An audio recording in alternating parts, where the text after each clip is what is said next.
Bismillahirrahmanirrahim. Assalamualaikum warahmatullahi wabarakatuh. Selamat pagi, Bu Ari, Pak Nong. Terima kasih sudah menerima undangan kami. Edisi ini kita akan diskusi terkait dengan critical thinking. Jadi apa sih critical thinking itu? Terus kemudian bagaimana sih perawat di dalam menerapkan critical thinking itu?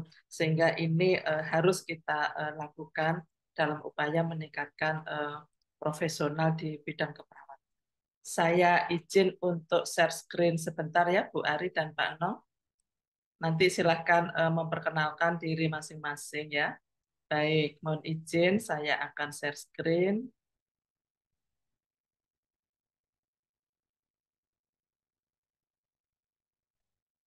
Sudah kelihatan PPT saya? Sampun Bukur. Oke, baik. Jadi saya beri tema untuk pagi hari ini. Kita diskusi terkait dengan pendekatan berpikir kritis dalam bidang keperawatan. Eh, bahwa kita latar belakangi bahwa perawat di dalam memberikan asuhan itu harus dilakukan satu keputusan klinis di dalam praktek perawatan. Jadi tidak hanya kita tiba-tiba memberikan tindakan kepada pasien, tapi kita harus berpikir terlebih dahulu ya, sehingga keputusan klinis yang kita berikan kepada pasien itu juga sudah sesuai tentunya dengan standar ya. Jadi keterampilan pengambilan keputusan klinis ini bisa memisahkan bahwa ini perawat profesional atau bukan profesional. Kalau staf admin saja itu mungkin sedikit sekali menggunakan keputusan klinis karena sehari-hari perawat ini bidang asuhannya atau bidang harapannya adalah memberikan asuhan keperawatan pada pasien. Kemudian klien memiliki masalah yang mungkin tidak ada jawabannya dari buku teks. Jadi makanya keputusan klinis ini memang dasarnya dari standar yang diambil dari buku teks, tetapi tidak tiba-tiba setiap kali kita memberikan asuhan perawatan, terutama pada pasien emergensi, kita buka bukunya dulu. Jadi inilah yang kita sebut critical thinking. Kemudian perawat ini perlu mencari pengetahuan karena harus bertindak cepat ya, membuat keputusan klinis yang tepat. Nanti mohon share dari pengalaman Bu Ari bagaimana para perawat ini tanda petik diwajibkan untuk mencari atau meningkatkan pengetahuan. Kemudian berpikir kritis menantang kita untuk berpikir kreatif, mencari jawaban, mengumpulkan data, membuat kesimpulan. Nah, ini yang harus dilakukan profesi perawatan dalam memberikan asuhan perawatan yang tepat dan baik untuk para pasien. Ya, definisinya sudah pasti bahwa critical thinking ini adalah proses intelektual. Jadi makanya keperawatan itu kemarin ya sudah kita diskusikan pada edisi-edisi kemarin sudah kita diskusikan bahwa perawat itu ternyata ada ilmunya dan ilmu itu harus diterapkan di dalam. Nah, sekarang ini kita diskusi terkait berpikir kritisnya, ya. Jadi kalau sudah ilmunya, nanti bagaimana penerapannya sehingga proses intelektual itu ada sehari-hari pada kita sebagai perawat, sehingga kita bisa aktif mengkonsepkan. Mengkonsepkan itu artinya kita harus tahu konsepnya, kemudian kita terapkan, kita analisis, ya. Kemudian kita juga terakhir adalah kita lakukan evaluasi sehingga kita bisa memberikan tindakan yang tepat dan benar dan baik kepada pasien. Kemudian ini perbedaannya, sedikit perbedaannya ya antara berpikir kritis dan bukan berpikir kritis. Kalau berpikir kritis ini cepat mengidentifikasi informasi karena sudah dilatih. Critical thinking itu dilatih ya, jadi tidak lambat ya di dalam pengambilan keputusan. Terus kemudian juga fokus ya, mana-mana informasi yang dibutuhkan. Jadi kalau perawat itu ada di dalam proses perawatan adalah pengkajian fokus ya, apa yang dibutuhkan oleh pasien. Jadi fokus ke sana. Tapi kalau bukan pemikir kritis, semua informasi diambil, pokoknya sebanyak-banyaknya. tapi tidak mampu untuk melakukan satu kesimpulan. Ya, kalau pemikir kritis dia cepat mengidentifikasi informasi yang relevan apa saja. Ya, kemudian dapat memanfaatkan informasi untuk merumuskan solusi masalah. Ya, kalau yang bukan pemikir kritis ini, yaitu tidak melihat, tidak menangkap maupun memikirkan masalah intinya. Jadi kemana-mana tidak. Jadi misalkan kita memberikan asuhan perawatan pada pasien demam berdarah. Ya, nah kita harus cepat karena apa? Pasiennya sudah bisa. Apa sih langkah-langkah tindakan keperawatan yang tepat untuk pasien yang sudah mimsen untuk pasien-pasien demam berdarah? Ya, jadi ini adalah membiasakan diri bahwa di pikiran kita, kita itu harus menggunakan konsep yang bisa diterapkan secara tepat dan cepat. Kemudian berpikir kritis memungkinkan dapat memanfaatkan potensi dalam melihat masalah, menyelesaikan masalah, menciptakan dan menyadari diri. Artinya bahwa kalau itu sehari-hari ada dalam pikiran kita dan kita terapkan sehari-hari, maka itulah yang disebut kita sudah memiliki critical thinking. Terus kemudian karakteristiknya kita harus punya konsep, reflektif, kemudian kemandirian berpikir, tidak sedikit-sedikit bertanya, boleh bertanya ya, tetapi kalau sedikit-sedikit bertanya, tidak percaya diri, maka di dalam memberikan tindakan pada pasien pun juga akan delay juga, akan terlambat juga ya. Kemudian juga ada respect ya, ini adalah attitude, kemudian kita punya rasional ya, terus kemudian kita juga bisa adil ya. Jadi artinya itu memang kalau tindakan ini dibutuhkan oleh pasien, maka kita ya. Terus kemudian dalam berubah sikap akan berubah sikap ketika terdapat sebuah pendapat yang dianggapnya baik. Jadi ini kita perlu diskusi, membuka diri untuk menerima pendapat dari orang lain. Kalau kita pikirkan bahwa pendapat orang lain itu lebih efisien, lebih bermutu, nah itu harus kita terima pendapat. Nah, ini jembatannya. Kalau kita berpikir kritis, kemungkinan kita juga akan bisa menjadi kreatif. Ya, jadi berpikir kritis itu terus-menerus kita lakukan, kebiasaan diri, akhirnya kita bisa jadi perawat yang penuh dengan inovasi dan nah, praktek keperawatan itu tidak hanya membutuhkan pemikiran kritis, tapi juga harus penalarannya begitu. Ya, jadi pemikiran kritis, konseptual kita kumpulkan, tapi nalar apa tidak. Kalau pasien demam berdarah, ya sudah mimisen, ya. Terus kemudian kita ya membuat diagnosa perawatan itu hipertermi atau peningkatan suhu, maka itu kurang tepat. Meskipun pasiennya merasa panas. Yang kita lakukan adalah bagaimana tidak terjadi, kita cegah lebih lanjut perdarahan internal dan eksternal. Itu adalah prioritas. Nah, itu makanya penalaran klinisnya.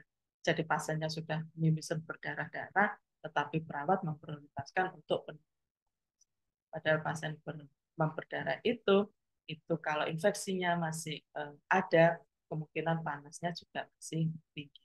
Nah, ini adalah hubungan antara pemikiran kritis dengan penalaran klinis. Jadi kalau critical thinking itu adalah proses pemikiran ya yang disengaja untuk membuat mengerucutkan bahwa masalahnya ini ada di mana. Ya, kalau reasoning atau penalaran klinis ini adalah menggunakan strategi berpikir untuk mengumpulkan dan menganalisis informasi pasien, ya, mengevaluasi, kemudian juga memutuskan, ya, sehingga kita bisa memberikan asuhan yang tepat. Jadi rasional atau tidak. Kalau pasiennya demam berdarah, tadi sudah saya contohkan, sudah mimisen, tetapi kita tetap berfokus pada menurunkan panasnya, maka itu penalarannya masih kurang. Ya, nah, penalaran klinis dengan pemikiran kritis itu diterapkan kita terapkan pada metode ilmiah keperawatan, yaitu yang disebut proses keperawatan. Pada edisi sebelumnya kita sudah diskusi bagaimana pengembangan proses perawatan. Ya, ya, jadi bagaimana kita bisa mengintegrasikan ya. Jadi kita sehari-hari harus di dalam memberikan asuhan pasien, maka kita harus mengintegrasikan antara critical thinking dan penalaran, ya. Eh, Penalaran ini adalah rasionalitas, ya. Jangan sampai apa yang kita beri tindakan pada pasien membuat pasien tidak optimal untuk peningkatan status kesehatan, ya. Terus kemudian kalau ternyata ada banyak beberapa kebutuhan pasien yang harus dilakukan waktu bersamaan, ini terutama kami kalau dinas di IGD, ya, di emergency gitu, ya. Ini harus kita mampu untuk memprioritaskan, mampu memutuskan mana terlebih dahulu, tetapi sekaligus mana yang kedua, mana yang ketiga, itu bisa kita laksanakan yang hampir bersama, sehingga masalah itu bisa teratasi. Kemudian, nah ini kesimpulannya bahwa berpikir kritis ini adalah proses penalaran yang spesifik yang memandu perawat dalam menghasilkan, menerapkan, mengevaluasi dengan pendekatan untuk menangani perawatan pasien dan masalah-masalah profesional di bidang. Nah, ini makanya saya undang Bu Ari yang sudah berpengalaman, kemudian beliaunya sekarang juga menjadi kepala diklat. Nah, ini bagaimana prosesnya, atau apakah memang perawat itu harus berpikir kritis dan juga harus ada nalarnya. Terus Bu Ari juga sudah meningkatkan pendidikannya pada jenjang S2. Gitu. Nanti Pak Nong itu kan ada di, kebetulan beliaunya berasal dari Indonesia Timur. Nah, nanti pengalaman-pengalamannya di rumah sakit selama ini seperti apa di dalam menerapkan critical thinking. Ya, jadi kita harus logis, ya, memberikan asuhan pasien, asuhan perawatan pasien, ya. Terus kemudian jangan lupa perawat harus meninjau literatur terkini. Ya, kalau kita lihat contohnya di dalam buku Fundamental of Nursing, dulu itu ada comfort, ya, nyaman, didefinisinya adalah nyeri. Tetapi saat ini langsung kita bilang pain management atau nyeri. Ini kalau comfort itu masih merupakan hal yang dianggap masih subjektif begitu. Jadi tidak fokus pada. Nah, itulah pengembangan-pengembangan keilmuan keperawatan yang terkini.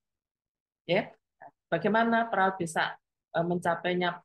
Belajar, ya, belajar dan belajar. Jadi tidak, kalau misalkan perawat baru lulus tetap mau belajar, tetap mau bertanya. Jadi pasti nanti kalau setiap hari kita lakukan itu, maka juga bisa berpikir kritis ini juga sehari-hari, ya, mendarah daging gitu, ya. Ya, terus kemudian pengalaman-pengalaman, pengetahuan masa lalu. Nah, ini juga bisa kita gunakan. Kemudian kita juga mendengar pendapat lain, ya. Terus kemudian kita fokus pada masalah pasien yang harus segera kita selesaikan. Kemudian akhirnya kita mampu memilih solusi terbaik untuk meningkatkan status kesehatan daripada pasien yang kita berikan asuhan kepada. Ya, bagaimana strategi kita? Kita punya standar profesional dan sudah ada BMK. Itu yang sebagai bahan. Nanti masing-masing rumah sakit mengembangkan di dalam bentuk SAK, standar asuhan perawat. Itu yang kita, kalau tingkat nasional kita sebut gold standar, ya, jadi setara nasional. Tapi masing-masing rumah sakit sesuai dengan jenjang tipe rumah sakit, ada tipe A, tipe B, tipe C, tipe D, tentunya jenis layanan, ya, yang disediakan itu juga berbeda. Makanya dibutuhkan standar internal, dalam hal ini adalah standar asuhan, ya, sehingga ini jadi potensinya kita sebagai perawat harus kita maksimalkan dengan belajar, berlatih, belajar, berlatih, jadi terus menerus, ya, sehingga kita bisa mengoreksi diri kita, sehingga kita bisa mampu mengukur kemampuan kita, semakin kita mampu membantu pasien di dalam meningkatkan status kesehatan. Saya kira demikian Pak Nong, Bu Ari. Saya izin untuk stop share dulu. Mari kita diskusi dengan sedikit konsep tadi yang saya sampaikan. mohon sekarang pendapat dari Bu Ari, pandangan Bu Ari, bagaimana perawat di rumah sakit ya, kami di rumah sakit itu bisa menerapkan critical thinking, kemudian kendalanya apa, kemudian upaya-upaya untuk menghilangkan kendala-kendala tadi. Silahkan Bu Ari. Ya. Terima kasih Bu Pur. Assalamualaikum warahmatullahi wabarakatuh. Waalaikumsalam warahmatullahi Ya, mohon izin memperkenalkan diri terlebih dulu, walaupun tadi sudah disampaikan sama Bu Pur. Ya. Saya Ari Kusumo Dewi. Kebetulan saat ini saya berdinas di Rumah Sakit Islam Surabaya Ayani. Saat ini sebagai Kabag Diklit yang sebelumnya memang full di keperawatan. Ya. Salam kenal Pak Nong. Eh, Jauh sekali nih ya dari timur. Iya, Iya, iya, iya. Oke, sama satunya lagi siapa ini, Bu? Bu Wawa. Bu Wahyuni. Iya, Oke, salam kenal juga, oke. Jadi terima kasih Bu Pur atas sekilas penyampaian tentang critical thinking yang mana memang kalau di dunia keperawatan ini sebenarnya sudah tidak eh, apa ya, enggak asing lagi buat kita, cuman kadangkala memang penerapannya itu yang masih belum optimal. Kalau menurut saya sebagai perawat, berpikir kritis ini penting sekali bagi dunia keperawatan tentunya, khususnya karena dengan kita menerapkan critical thinking, karena itu akan menjalin apa ya, mensupport kita untuk meningkatkan kualitas layanan yang lebih baik. Kemudian menunjang juga proses kerja di keperawatan dan tentunya akan meningkatkan mutu keperawatan yang lebih baik. Karena dengan berpikir kritis ini perawat tadi sudah disampaikan sama Bu Pur bisa mengidentifikasi masalah mulai dari proses keperawatan sampai bagaimana cara mengatasinya. Kemudian dengan kita berpikir kritis itu dapat mempertimbangkan cara yang lebih efisien dan efektif. Cuman kadangkala kendalanya Bu Pur di dunia pelayanan ini ya, kadang profesi kita ini yang apa ya, hambatannya itu kadang kita sudah berusaha untuk apa, menerapkan critical thinking ini, cuman kadang apa, keputusannya itu masih tumpang tindih dengan advis uh, sejawat dokter gitu ya. Jadinya kalau di kami itu masih apa ya, sudah berusaha sih sebenarnya, sudah ini, cuman kadangkala ya itu tadi kendalanya, walaupun tidak persentasenya tidak besar, tapi kendala masih advisnya itu masih kita masih kalah gitu sama advis dokter seperti itu. Jadi masih dianggap apa ya. Makanya itulah kita sebagai perawat itu harus meningkatkan apa ya, supaya kita bisa memperjuangkan ini ke depannya. Kalau di kami kebetulan di Diklat sudah kami program memang khusus tidak hanya perawat saja, tapi kalau dalam pagi ini kita membahas tentang keperawatan, sudah kami masukkan dalam apa, program kerja bahwa bagaimana kita meningkatkan knowledge tentang critical thinking pada nursing, pada nurse, terutama di pelayanan di rumah sakit. Sekilas seperti itu sih Bu Pur. Memang kendalanya masih seperti itu gambaran besarnya. Tapi kami juga ada wadah di dalam komite keperawatan, terutama di submutu, mutu keperawatan, yang mana ini akan menggodok salah satunya adalah bagaimana perawat dalam menerapkan asuhan keperawatan di pelayanan rumah sakit itu kita wajib menerapkan yang namanya critical thinking. Jadi supaya itu menunjang profesionalitas keperawatan kita. Mungkin sekilas seperti itu. Mungkin Pak Nang mungkin gimana pengalamannya di sana? Karena memang kita itu berusaha keras, yang namanya kalau sudah di pelayanan itu Bu Guru mungkin bisa merasakan juga ya. Karena profesional perawat itu masih apa ya? terus belajar, Masih masih harus yeah, terus ya. belajar. Makanya kita harus terus meningkatkan ilmu itu ya untuk memperjuangkan apa? wanita nurse ini yang kalau di pelayanan itu masih ya seperti itulah. Itu Bu Pur.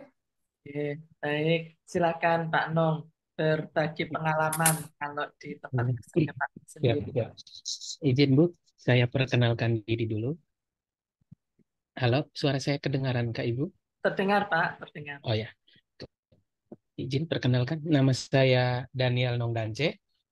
Saya dulunya penanggung jawab kamar operasi di Rumah Sakit RSUD Dr. Circe Hilers Maumere. Lokasinya di Nusa Tenggara Timur.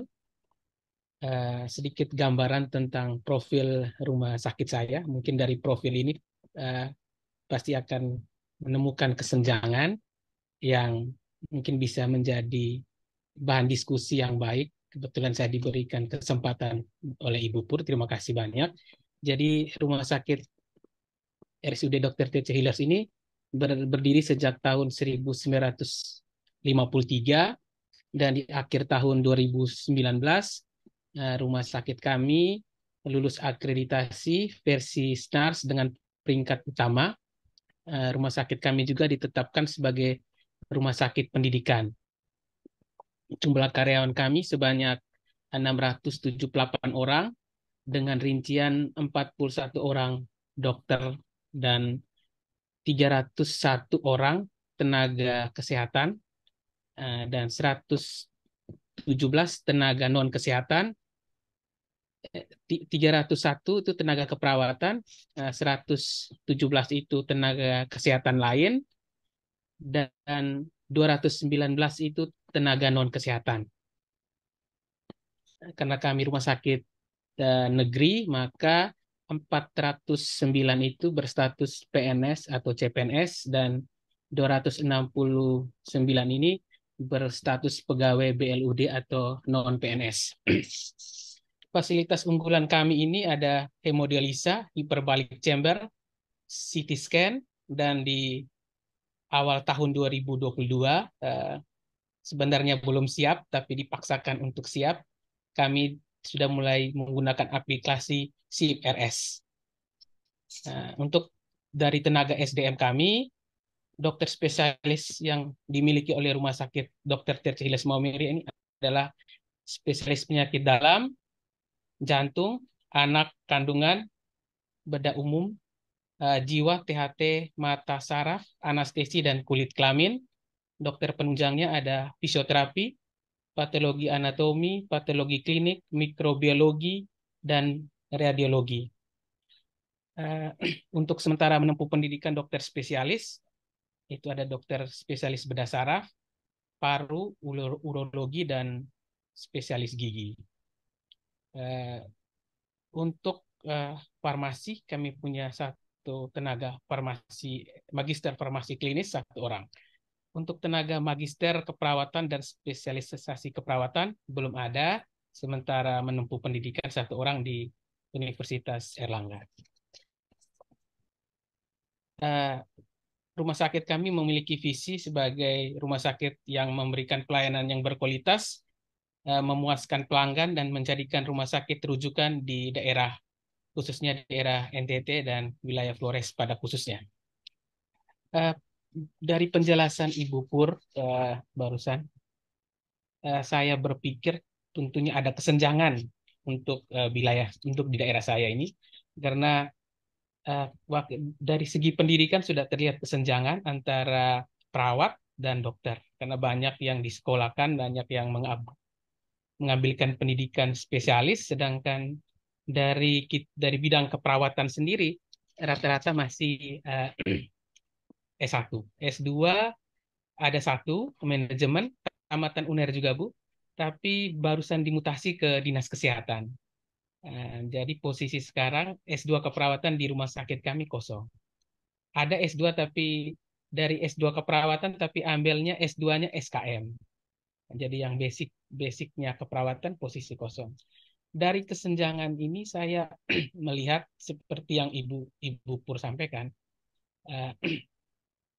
untuk mengejar ketertinggalan SDM ini tidak mungkin. Apalagi kami tenaga pelayanan keperawatan itu berjumlah 300 orang. Kalau 300-an orang itu diberikan pendidikan ke jenjang yang lebih tinggi itu butuh proses. Sedangkan rumah sakit sekarang itu BLUD, Bu. Nah, kalau mau dibilang BLUD itu bersifat bisnis sebenarnya saya melihat. Bagaimana rumah sakit membiayai mencari uang dari perputaran uang yang ada di rumah sakit. Mungkin muncul sedikit dari penjelasan Ibu Pur, saya bisa mengambil jalan pintas. Mudah-mudahan pemikiran saya ini mungkin bisa menjadi diskusi pada pagi ini. Mungkin yang paling cepat untuk kami yang daerah tertinggal, Bu, mengejar ketertinggalan untuk mencari kesenjangan yang begitu jauh antara perawat dan dokter, mungkin yang paling cepat itu adalah memberikan pelatihan-pelatihan khusus, khususnya teman-teman yang berada di pelayanan. Yang menjadi terkendala, pelatihan-pelatihan khusus ini sangat susah Bu kami dapatkan. Mungkin kami di daerah terpencil mungkin ya, akses untuk pelatihan-pelatihan khusus itu susah. Contohnya seperti pelatihan penanganan bencana alam. Nah, daerah kami juga daerah dengan berisiko bencana alam itu sangat susah mencarinya. Yang berikut yang simpel aja pelatihan EKG. EKG ini memang kami sudah beberapa kirim beberapa orang. Bahkan kami datangkan beberapa tenaga dari luar, tapi saya melihat kurang maksimal juga hasilnya. Untuk kami yang praktisi di kamar operasi, pelatihan-pelatihan seperti penggunaan alat-alat di kamar operasi, sejauh ini kami masih mengandalkan vendor, Bu. Jadi kalau kami beli alatnya, ya mau kita didilan, ya kami pakai alatnya Bapak, tapi kami dilatih. Nah, ini kan kalau kalau kami membeli alat, kalau kami tidak membeli alat ya kami kapan pelatihannya. Nah, sedangkan pelatihan untuk basic skill kamar operasi itu kalau mau dibilang itu pelatihan kedokteran sebenarnya. Tetapi karena ruang lingkup kami perawat OK mengharuskan kami untuk bisa menggunakan peralatan-peralatan yang harus digunakan oleh dokter. Tapi pelatihan itu ya kami rasa sangat susah menjangkaunya. Ya Pak, yang selama ini kami dapatkan itu adalah saat membeli alat, Bu. Tapi biasanya karena kami rumah sakit di daerah nih, Bu, ini mohon maaf saja, alat itu 1 tahun baru pengadaan satu barang, Bu. Nah, kalau beda di rumah sakit di Jawa mungkin 1 tahun bisa 5 6. Kalau kami itu 1 tahun satu, Bu. Nah, jadi kalau ajukan 2003 berarti datangnya 2004, 2024, Bu. Nah, jadi 2024 pengajuan, 2020, apalagi kalau dari 2024 berarti bisa jadi 2025. Nah, kalau ada refocusing anggaran bisa saja juga tidak jadi, Bu. Nah, ini agak susah. Kesenjangan-kesenjangan itu yang yang membuat eh, kebetulan saya berada di sini, saya coba mencari pelatihan apa yang cocok buat teman-teman saya. Tapi rasanya susah sekali, Bu. Sudah beberapa kali saya ketemu ada beberapa dokter yang pernah bertugas di tempat saya, kan kembali lagi ke Jawa, saya coba diskusi, dok ada nggak pelatihan? Ada ini Pak Dance, Pak Nong, tapi syarat-syaratnya ini. Wah saya dalam hati, wah daerah saya ini daerah susah. Ini mau mengejarnya susahnya, minta ampun. Nah, sedangkan dari organisasi profesi, Bu, mohon maaf, untuk pelatihan-pelatihan itu hampir tidak ada. Apa mungkin saya yang kurang menjangkau, tapi setahu saya hampir tidak ada. Nah, yang ini yang membuat dari hati kecil saya, Bu, kalau mohon maaf, Ibu, kalau dokter itu kan kalau mereka, saya pernah beberapa kali ikut kegiatan HIPKABI, biasanya vendor itu sukanya bekerja sama dengan dokter ahli bedah. Sedangkan kita yang perawat OK itu maling kita nunut gitu, Bu. Biasanya ikut di belakang.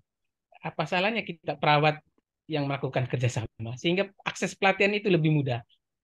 Nah, itu dari saya, Bu. Sekian dan terima kasih. Terima kasih Pak Nong, luar biasa ya perjuangannya ya di dalam mengembangkan profesi teman-teman perawat di rumah sakitnya Pak Nong ya. Tetap semangat ya Iya, Pak Nong ya. Baik ya. Tapi Bu Ari juga tetap semangat ya Bu Ari ya. Kita berdua ini juga tetap harus Nggih. ya Bu Ari ya. Baik. Jadi memang pasti ada kendala di dalam kita mencapai sesuatu. Jadi critical thinking itu memang tidak harus kita meningkatkan pendidikan formal, tetapi membiasakan kalau memberikan asuhan perawatan harus menggunakan dasar-dasar konsep, kemudian juga ada rasional. Itu yang harus kita biasakan.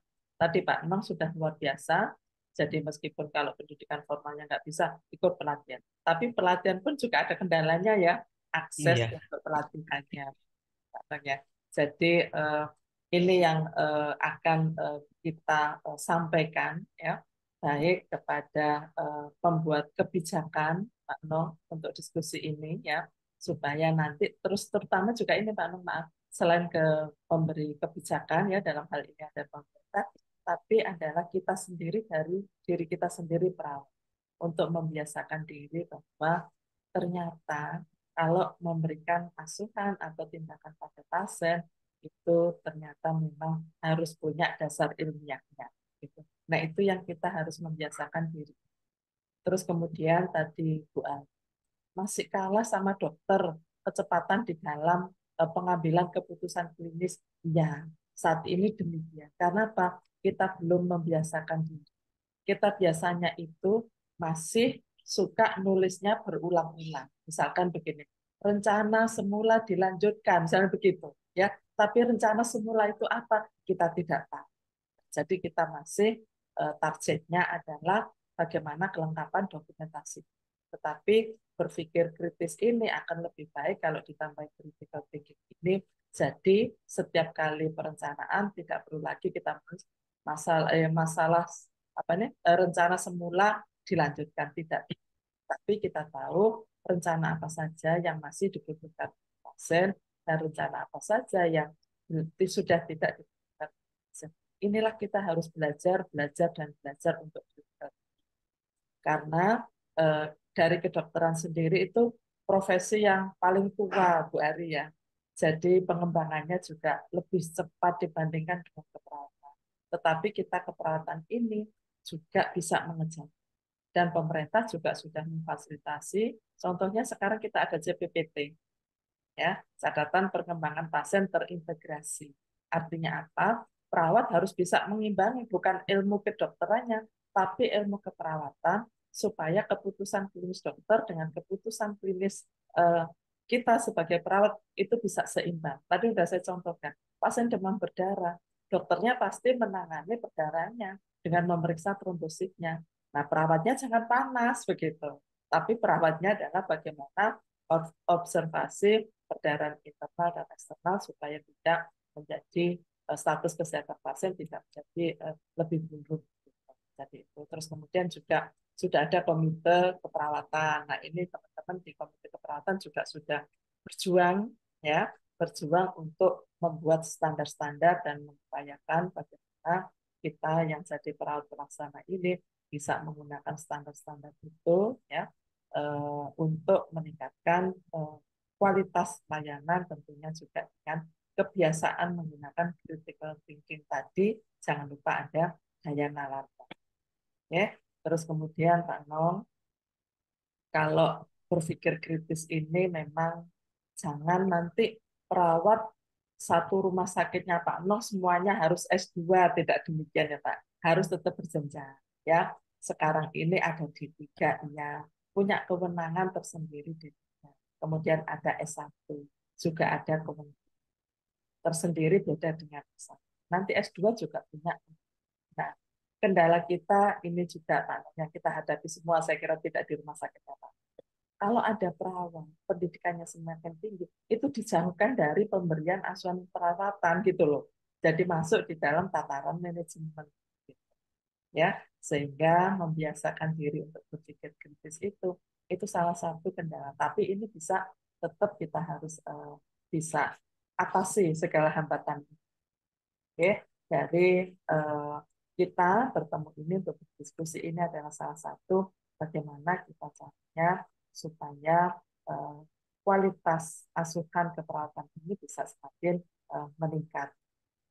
Terus kemudian tadi juga pelatihan Pak No, kalau nanti perawatnya juga banyak pelatihan, nanti waktunya banyak digunakan pelatihan, tidak merawat pasien. Nah itu juga harus dipertimbangkan Makanya pelatihannya harus pelatihan efektif. Sekarang ini kita sudah canggih, sudah era digital.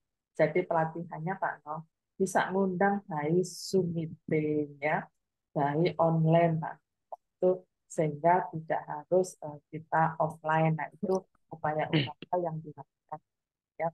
Kebetulan saya dengan Bu Ari ini juga pada apa ini dengan apa ini masuk di dalam salah satu lembaga akreditasi rumah sakit. Kami bisa bantu apa begitu Pak. Jadi tugas kami adalah juga berbagi pengetahuan, berbagi pengalaman seperti saat ini. Kalau di OK tentunya jadi perawat instrumen ya sertifikasinya ya Pak Anung ya. Ya, Itu memang wajib harus dipenuhi. ya. Jadi wajib harus dipenuhi, tetapi mungkin ada kebijakan-kebijakan tertentu dari pemerintah, dari profesi juga demikian. Kita harus meningkatkan keselamatan pasien, memprioritaskan keselamatan pasien terlebih dahulu. Ya, nah itu ya juga yang menjadi apa ini prioritas. Ya, sekarang sudah punya SIM RS ya, Pak Nong. Ya, Jadi ya.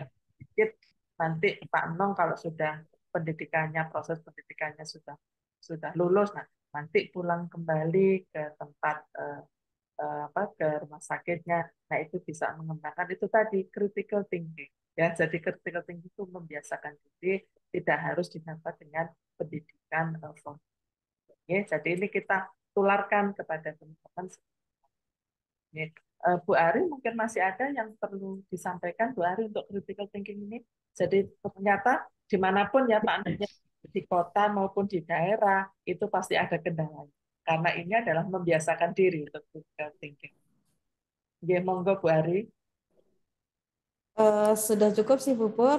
Intinya kami pun di internal rumah sakit kami masih berusaha keras juga ya supaya karena memang SDM di semua rumah sakit hampir sebagian besar kan memang perawat juga. Jadi jangan sampai ilmu yang sudah kita dapatkan itu tidak bisa diaplikasikan gitu. Jadi memang kita masih ya proses meningkatkan mutu pelayanan keperawatan, intinya seperti itu. Yeah. Terima Terima kasih Bu Pur. Yeah. kasih Bu Ari, pokoknya tetap semangat. Pak Noh masih ada yang Tapi memang ini Bu Pur, kita ini kalau enggak di apa memang critical thinking itu sebelumnya memang sudah rutin di komite keperawatan. Biasanya dulu itu kami diskusi seperti ini. Cuman akhir-akhir ini memang agak pasif ya, agak break gitu. Jadi belum menyentuh sama sekali. Jadi masih yang fokus yang ini aja gitu. Jadi rutinitas? yang ya hanya yang ini aja. Jadi yang kayak apa critical thinking kayak gini masih kayaknya masih break Harus gitu ya. Jadi mungkin disemangatin. ini menggugah saya ya di keperawatannya, maksudnya mungkin nanti tetap kami ini kan. Jadi semacam kayak saya dibangunkan ini. Terima Ya, kasih Bu. harus harus bangun terus ya Bu Ari ya. Nggih, Insya nggih, betul, nggih. Kesehatan di Indonesia itu semakin lama semakin baik. Karena semangat kita itu ingin maju. Ya. Jadi tetap semangat. Pak Noh masih ada Pak Noh? Izin Bu. Halo, selamat siang Bu. Siang, terdengar Pak Noh. Ya, iya. Ini dari saya Pas Bu, hanya mohon bantuan. Eh, Kalau Ibu berkenan ada pelatihan-pelatihan online, mungkin saya bisa dikabari untuk bisa berbagi ke teman-teman di daerah saya, Bu. Karena memang untuk berpikir dan yang thinking tadi itu harus butuh ilmu juga, sedangkan kami menggapai ilmunya juga sangat susah untuk wilayah Indonesia Timur. Jadi bila ada pelatihan, kalau Ibu berkenan bisa berbagi ke saya untuk bisa saya berbagi ke teman-teman di daerah. Ya Pak Nong, nanti Bu Ari ya, kita kalau ada ini ingat Pak Nong ya Bu Ari ya, nanti kita undang kalau online. Jadi Nggih, siap Pak Nong. Nanti kami juga ada program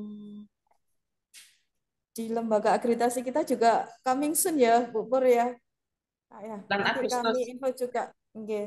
bulan Mei, bulan Nanti Agustus. di internal kami di rumah sakit juga sudah ada program-program. Nanti saya share Pak Nong kalau berkenan.